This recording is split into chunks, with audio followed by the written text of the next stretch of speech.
Good evening and welcome to Unapologetic, the UK podcast on politics, news and stuff from a right of centre viewpoint. And we're all here today, so we might as well say hello to Susan. Yo! Say hello to Sam with the moustache. Hi. Moustachioed, as it were. Say hello to Jonathan. Hello. Who is very distant and far away, and I'm Steve. Okay, so it's been a little while, but we're ready to roll, I think. And I think we might be past our technical difficulties, although touch wood on that one, because you say that and everything goes wrong. Something definitely is happening to Sam. She's just discovered that she's 6 years old. And we've got a bunch of stuff in the news today. It is mostly COVID-y, but then what do you expect?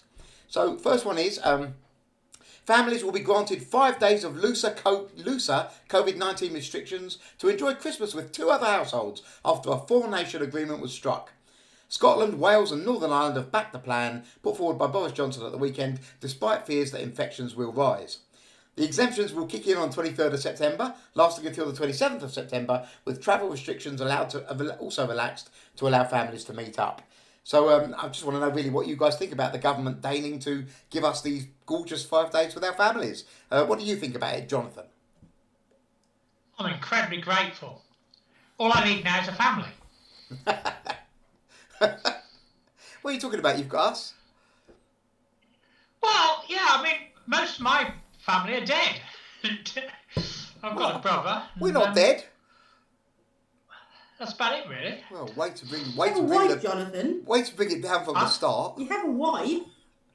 Oh, yes, but she's not a relative as such, is she? She's a kind of spouse. A kind of spouse or an actual spouse. And having Christmas dinner with my spouse is not very different from having dinner with my spouse. All right. She's a good cook anyway. All right, that's good to hear, Jonathan. All right, Susan, what do you think? What do you think about this generous offer from Boris? Look, I know COVID's going on. I know all of that. I just find it really, really weird that we sit there and wait to be told who we can see. I know I am totally not undermining the threat of COVID to some people in our community. I'm not. But I'm really struggling with somebody that I've never met dictating to me who I can have in my house when I don't see anyone else paying any of my bills and no one else turning up at my house and ready to raise my family. But everyone feels that they can suddenly pitch in and tell me what to do with said house and said family. So yeah, so I'm struggling with the whole loss of freedom of choice. So yeah, but I mean, I haven't got a big family anyway, but it's just I don't want to be told what to do. What do you make of it, Sam? It's quite sad actually because my grandparents are old and they don't want to come up for Christmas this year. They're in their 80s and they usually come up every year. But they're not coming up this year because they're like frightened of COVID. And I know people might just think, oh, it's not a big deal because it's just like they can just, it's like people do want to be safe and stuff. But so my nan's quite old actually, so it might not be, another Christmas really. So, do you know what I mean? It's quite like, I'd rather she came because, what if she's not here next Christmas? Yeah, I mean, it's her call. Not to be like super depressed or anything, but it's just thinking about it, like when the older you get, the less time you have. So I think sometimes people actually need to come and actually have to have the Christmases with their families because time is important and you never know how long you got, really. I mean, interestingly, the last paragraph of this news report kind of puts it into perspective. So it says, all the political leaders concluded it was essential to allow people to meet their loved ones with common rules, amidst fears that they would otherwise break the rules, throwing the entire COVID strategy into jeopardy. And I think they've hit the nail on the head here, really. I mean, there are some people so utterly terrified they're just going to stay home, and that's their call. But I think so many people were just going to say stuff it to the government on this one. They realised they were just going to make a mockery of themselves, and they had to generously allow people to get together. I mean, I agree with Susan. The government doesn't get to allow us to spend time with our families. We're born with that right. The government can't take it away, whether it thinks it can or not. And they didn't have. There's not enough police in the whole world to police a cancellation of Christmas. So good luck. And Boris knew that. Fair play to him. So I guess that's why he didn't go ahead. I mean, do you know anybody that is saying that's it then? Boris has said, if Boris says Christmas is cancelled, I'm not doing it. Do you know anyone that said that? Yeah, my grandparents. As we just said, my grandparents. They genuinely are. But they're in the I'm most not. they're in the most vulnerable group, so that just makes sense, doesn't it? I mean, in the end, these are personal calls for what risks you're You prepared to take. But that's, you don't I you think don't. I was just going to say, I think it should be personal calls. So everything we do is a risk. So like 20,000 young people die in car accidents every year. You know, there's multiple people die of drowning, trips, slips and falls, flight. You name it. There are multiple things that put our lives at risk every day. And it's all a good saying this is about other people. Well, me getting in my car can kill someone else. You know, the way I do my life can damage someone else. I've never got into anyone else's personal space anyway. I've always been very hygienic. So it's just, I don't know. After so many months, I think families are struggling. And have you actually seen the rules that they've said to do with old people at Christmas? Put them by the So back door or something. yeah, it says you're not allowed to play board games with them. And you've got to put your grandparents at the end of the table that's nearest the window. And then you've got to have the window open, so you're going to freeze them. It's like they're the cat or Um, something, you know. and they've got to bring their own cutlery. Yeah, all do your own washing up. Yeah, good luck with that. I can't. In one thing, I get it. Again, like if I was in the vulnerable category, I would make my own decisions about what risks I would put myself at, and vice versa. But it just feels I'm pretty sure putting old people near cold windows isn't good for their health anyway. I I don't just understand. think. I don't understand why they didn't just make it advice instead of rules. Because it's stupid to set Because rules I you can't think part of police. the problem is but no one knows what they're doing, and people the fear was so ramped up at the beginning, and no one really knows what the truth is. Because one minute it's like this is a deadly virus, and it's everyone's going to die and be on ventilators forever. Then we're told it's not that serious. Then we're told it is, and I think for us probably is like I'm saying younger, but I mean we're not all of us are that young, but I mean we're younger than sort of the real elderly population. It probably maybe doesn't seem that much of a risk to us because we probably think like if we get ill, then we'll survive it. And it must be like just thinking about it now. I'm not trying to be like too deep and depressive, but it must be quite a horrible situation to be like an 87, 88-year-old person and think like your mortality must seriously be in your mind like all the time, and you're probably thinking like if I catch COVID, I'm probably going to die. But at the same time, if I don't go and have fun, I could still die and not have fun. And I suppose, like, you're right, it is a personal choice of risk, but I don't think that can be an easy call to make. And I'm sort of feel very lucky, actually, in a lot of ways that I'm not in that position, if that makes sense. Mm. Yeah, no, I There do is agree. the Go on, Jonathan. there is the alternative interpretation of all this that actually Sam's grandparents don't actually want to go there at Christmas, and this is a great excuse for just not doing it. They go to Ibiza instead. Yeah, I exactly. told them to do that. I said to them, like, when I went to see them, when it wasn't locked down, just, in case anyone tries to make a drama. Anyway, it was like about 2 months ago. And I went to see them and I had like coffee and lunch with them. And I said to them, look, you need to go on holiday and just, go on a 6 or 7 month cruise. Don't worry about it. But they would. I don't think there are any cruises at the moment, are there? Aren't they all cancelled? Mm. Oh dear, Sam's COVID's coming on. Is that a new continuous cough you got there, Sam? I've got my hairband on my wrist and I got a bit of hair in my throat. It was horrible. Oh, it was awful. All right, well let's move on for a second. So this is a bit more COVID. This is the news that school children are being told they're not allowed to exchange Christmas cards and presents in a bid to stop the spread of coronavirus.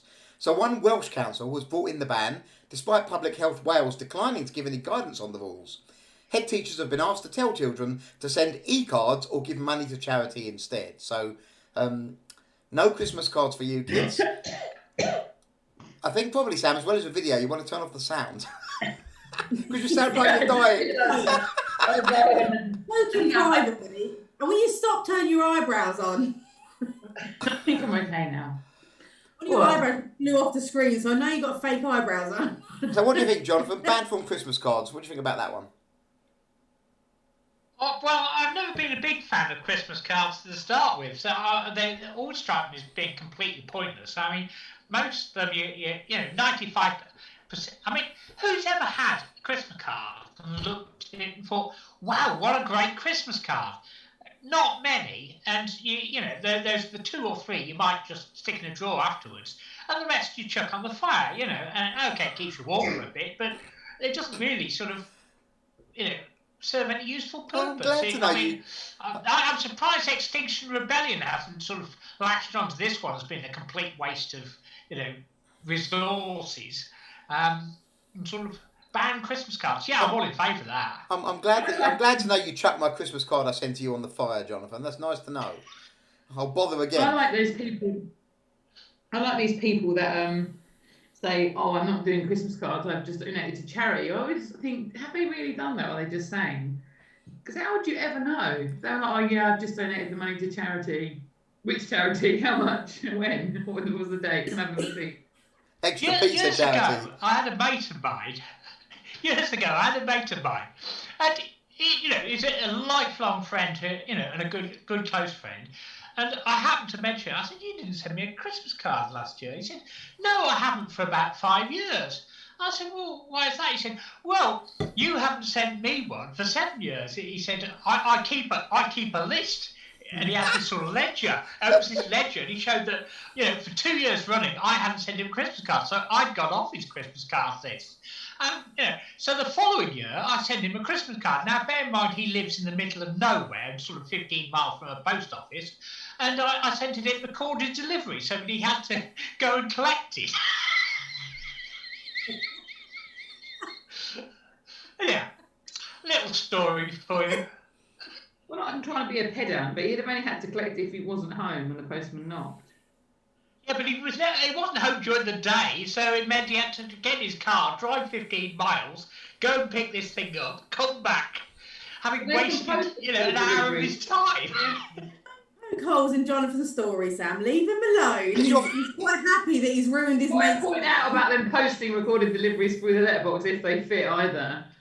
Yeah. Jonathan, is your friend is never home in the day? Is he a vampire? Well, he's dead now, but well, most vampires are. Well, that's true. I hadn't considered that possibility. What do you think, Susan? Do you think kids should be banned from sending Christmas cards?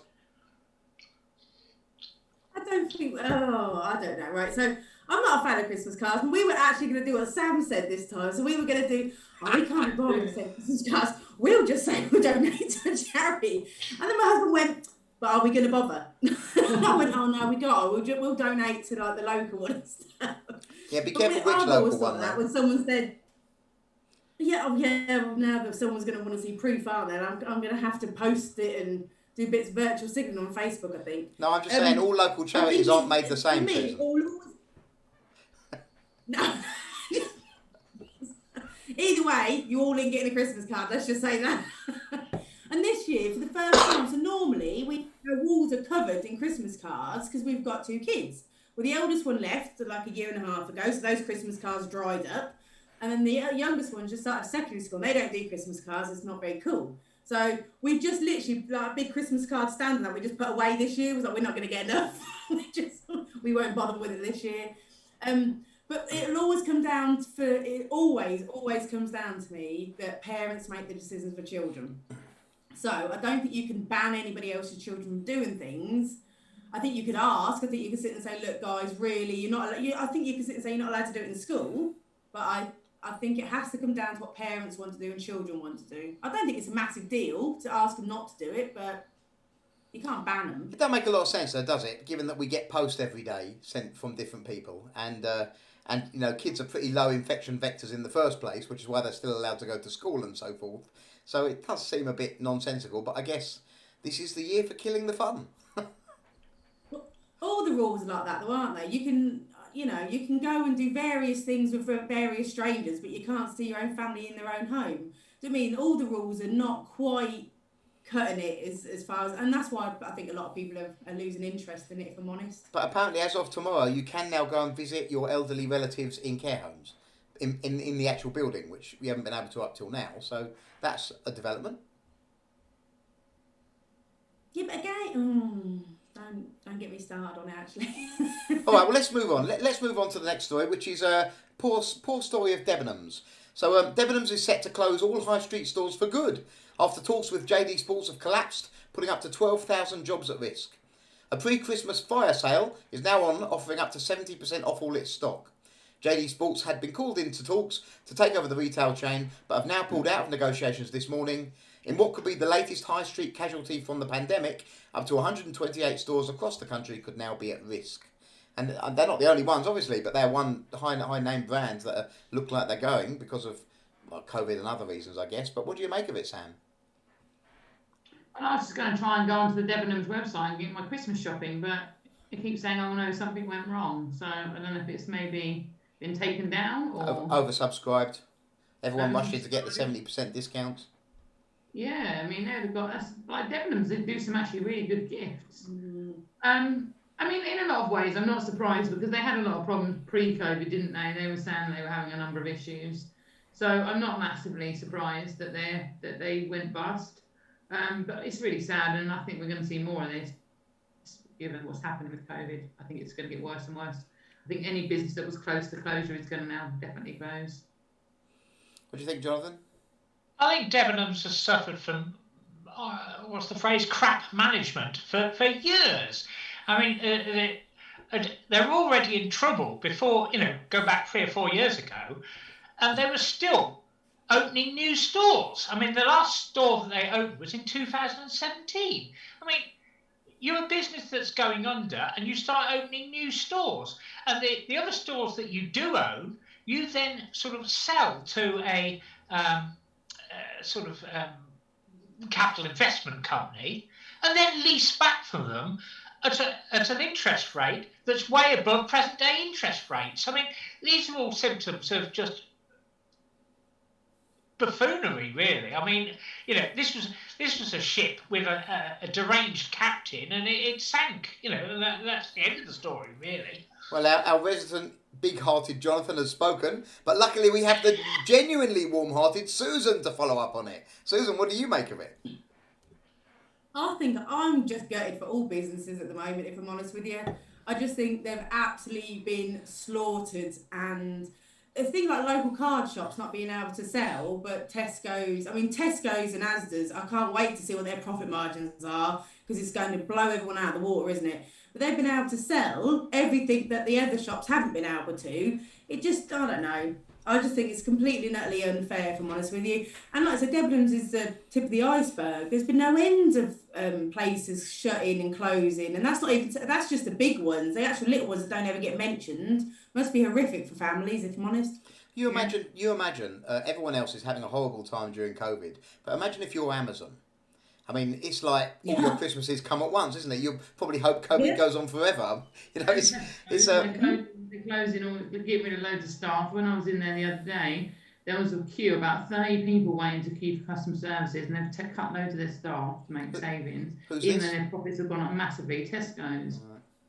And the government's supposed to protect us from these massive monopolies, not help them. And I just feel like the little guys are getting really crushed. Yeah, I mean, just imagine running a pub or a hospitality sector business, or being a kind of an actor or something like that, and you've just got nothing. You perform. They said today they're going to give pubs £1,000. What big deal? That's like a Good Friday night in some pubs. Yeah, that's absolutely ridiculous. And even when you think about the charity shops, I mean, they're out to genuinely support the most vulnerable in our communities. They've had to close. If you ask me, I almost felt the other day that our government had a deal with the big brands to make a lot of money and just wanted to absolutely slaughter all the other businesses in the water. When I look around our local area, my heart absolutely breaks for those shops. They've got to put food on the table, and there isn't a safety net for them. They're not entitled to half of what everyone always bashes. And I don't know about if you've ever tried to claim anything that you're entitled to. Unless you're green and got 3 legs, you ain't getting nothing half the time. So I just feel devastated for them.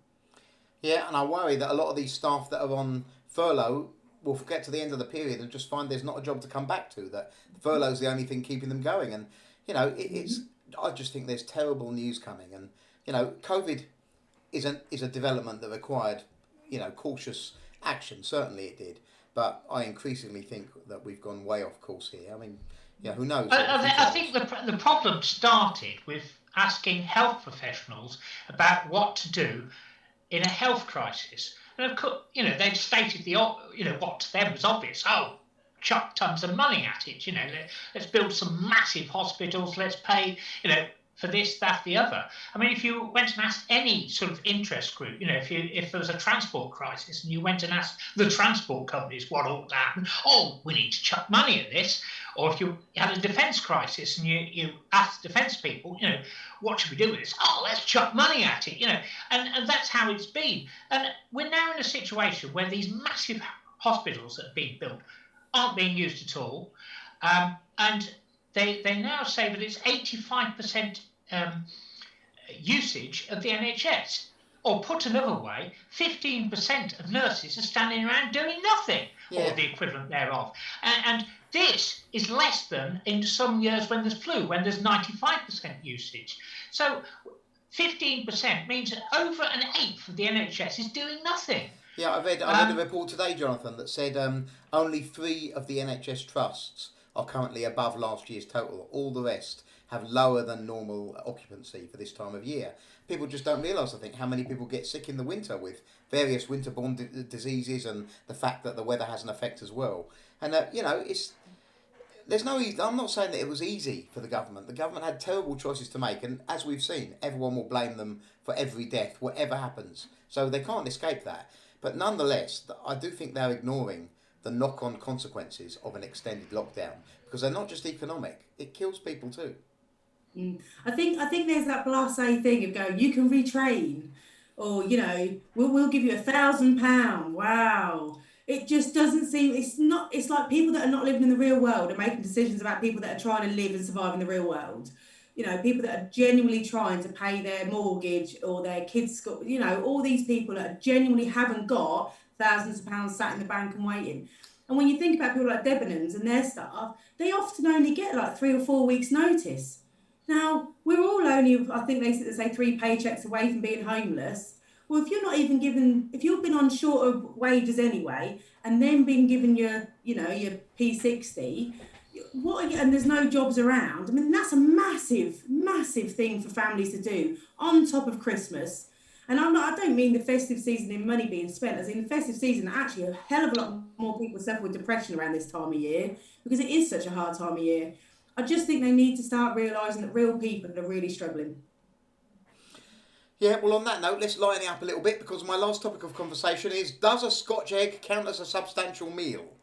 Now, a Scotch egg is definitely a substantial meal, Michael Gove has said, as he performed a screeching U-turn on his earlier controversial position that it constituted merely a starter. Asked about the status of the delicacy, a day after his cabinet colleague George Eustace told LBC on Tuesday that a Scotch egg would count as a substantial meal if there were table service and could therefore be served with alcohol by pubs in Tier 2 areas after lockdown, the Cabinet Office Minister told the radio, a couple of Scotch eggs is a starter as far as I'm concerned. So he keeps switching his posts. Now, I want to know what you think about whether 1 or 2 Scotch eggs is a starter or a substantial meal. I mean, what is it, Sam? You tell us. I think it's a starter. But I hate Scotch eggs. It's hard for me to comment on this at all, actually. I think anyone that eats a Scotch egg just is repulsive. So. What, 2 Scotch eggs is a starter? No Scotch eggs. Susan, what do you think? Is a couple of Scotch eggs a starter? No, it's a buffet. You don't eat Scotch eggs on their own, do you? I mean, I'm with Sam. I don't eat Scotch eggs. I think they're awful, horrible things. But smell this them. is the problem. This is the problem when people start telling you what who are you to tell me what a substantial meal is? Who are you to tell me what any meal is? Thank you very much. I'll decide what I think a substantial meal is. Well, they got themselves stuck, didn't they? Because they realised that they couldn't close pubs if pubs said they were restaurants, and then they had to try and define what was a restaurant, because otherwise, what's stopping a pub putting out a plate of crisps and saying now we can serve beers? And they've just got themselves into a bureaucratic muddle. I mean, what do you make of it, Jonathan? This has always been sort of a strange thing. I mean, there's a couple of things. I used to go to occasionally to a nightclub which was in Wales, and it didn't have a nightclub license and couldn't get one, sort of thing. So it was a restaurant. So what you did, you turned up there, you ordered a meal, and there was only one item on the menu, which was a cheeseburger, and they told you to go into the waiting room downstairs while your order was being prepared. So you go downstairs to this massive room with a disco, dance floor, and a bar. And then at 1 o'clock, they'd announced that the chef hadn't turned up and all of the orders were cancelled. And then say, could everybody please go home? And that's how it worked. It stuck to the law, but, only just. There was another nightclub in Coventry it used to be called the Top Spot. And for some reason was known as the Dog Spot. I've no idea why. But an awful nightclub. But they closed that down because of its kitchens, because it only had a restaurant licence. And the reason they closed it down was because it hadn't got any kitchens. I remember back in the day. But it had a restaurant licence for 2 or 3 years. That's quite common in the kind of 80s and early 90s, where there was some kink in the law where the nightclub would have a kitchen that served food, but there never seemed to be anybody there to actually serve it. Technically, you could buy food, but you'd go there and it was really hard to actually get any food, and nobody really wanted it. So there was obviously some kink in the law that made them want to do that. I don't know what it was, because it's before my time, if you like. I mean, Susan, what do you think? Well, right, let me boast, because I said earlier I wanted to boast about this. So I think a substantial meal is what I delivered to my husband tonight when he walked through the door from a long, hard day at work. Sam's already smirking. I wanted to say. So I cooked the midweek roast, and that's very hard for a working woman to do. I think that's substantial. With massive roasted. Pardon? Had a busy day today, Susan. Very, very busy, Samantha. Very busy. And I managed to cook a hearty, good meal for my hard-working husband. That's substantial. That's very, very traditional of you, Susan. Thank you. I am very... Do you know what? We did this thing at work years and years and years ago when they were trying to kind of diverge what you were. And they said, like, does anyone... I said, yeah, I bake, at least twice a week, fresh homemade cook. So my husband gets nice bakery stuff to go to school, work, and then my little one goes to school. They said, do anyone cook? I said, yes, I cook every night. By the time we finished, I was the only woman that was left standing, and I was the least person anyone expected to be very homely. I said, no, I hoove every day, I polish every day. I said, this is my thing. But yeah, I wanted to boast about like doing a midweek roast, because that's, not easy for us working women to do. What do you have for tea, Jonathan? Oh, not typical, but roll mop herrings. Yeah, exactly. Roll mop herrings, and what was with it? Semolina. Cabbage done as you know how that do this sort of, I don't know what you call it, Chinese thing, which is basically fried cabbage leaves, but they call it seaweed or something of the sort. What else was with it? It's basically a sort of salady kind of evening, which, because I really didn't feel, like having a roast meal. So I'm not surprised after that. So you had a roll mop herring and fried cabbage leaves. You're living the dream. Yeah. And there was some spud there, but I'm not that fond of spuds if they're not roast. And what else was there? There was other stuff as well. It was at least an hour ago, so it's difficult to remember. It sounds like a substantial meal anyway. Well, it's an interesting question as to whether a roll mop herring is a substantial meal. And I think by the time you get to the second one and you're gagging, I think it's probably substantial enough. I'd be gagging on the first one. It's definitely substantial if you're gagging. Sam, what did you have for tea? What does it mean, a sensible one? So I've got off track tonight. I don't know what's funny about that even. Sam, what did you have for tea? I had curry. Very unexciting. You had what? Curry. Oh, it's not unexciting, it's awesome. Oh, you had a curry. I haven't had one of them in months. I haven't had my tea yet, so I've got nothing to tell. I eat late. You've gone all frozen. Steve, you froze. It's always you and your tech. Am I still here? You're back. Hey, Yeah. as I said, slow and laggy. I don't know what that was about, but what I was saying was I haven't eaten yet. I eat late, so nothing for me. Anyway, guys, we got to the point where we kind of just see if there's anything else we want to say. So, any last things you want to say, Jonathan? No, I thought we would talk about the sort of transvestites and all that, because that seems very topical at the moment. But I'm sure that can wait till our next merry meeting. Yeah, okay. We'll put that one on the agenda. We'll try and make sure that we can get you to talk about it in language that won't get us all in trouble. And Susan, anything else for you want to say? Only that people with yappy dogs shouldn't assume that so when you're out walking your dogs and people have yappy little dogs and they let the yappy little dogs come near your nice dogs, and then your dogs are like, no, that's enough. People with yappy dogs need to learn that not to take their yappy dogs near other dogs. That's a thing. That's an actual thing. Because it's all in good saying, oh, he's only barking. My dogs don't read behaviour very well. Keep your yappy dogs along your lead and away from mine. There you go. If they don't want to get eaten. That's my community advice. Sam, anything else? Not really. Not that I can think of. All right. Well, I guess we call it a night then. So. What were you saying, Susan? I was just going to say, have you eaten all your sweets? No, I even made a dent into them. I think now that you've asked that question, you ought to explain your sweets very briefly to the audience, Sam.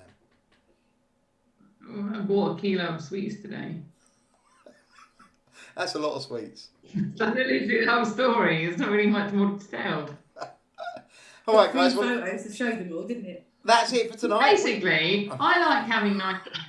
No, I'm not finished yet. Now we've opened this can of worms, we're going to continue. So I like sweets and nice food things. And so imagine if you had some friends, like not even just one friend, because it's happened with another friend did this as well. So imagine if you had two friends that knew this about you, and then they secretly went and ordered some sweets behind your back, and they ate them all, and didn't even tell you it was a thing. So I had to then go today and get my own sweets. Bastards not buying you sweets. How cruel. Two friends separately did that.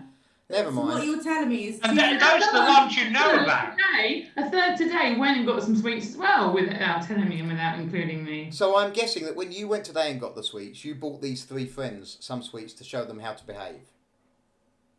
Yeah, I've got them some really nice cables. No, you haven't. I have. They're in the bag. Such the That lies. was a lie. No, I have. That's up there with the carrot Christmas cards. I have honestly got them too. They're really long cables, about this long. Ethernet cables. Have you licked them all? They're in the bag. I'm going to now though. Dangle them down. Right, well on that note, we're going to leave it for tonight. We have been Unapologetic, the UK podcast on politics, news and stuff from a right of centre viewpoint. Say goodnight, Sam. Good night. Say goodnight, Susan. Night. Say goodnight, Jonathan. Good night. I'm Steve. See you soon.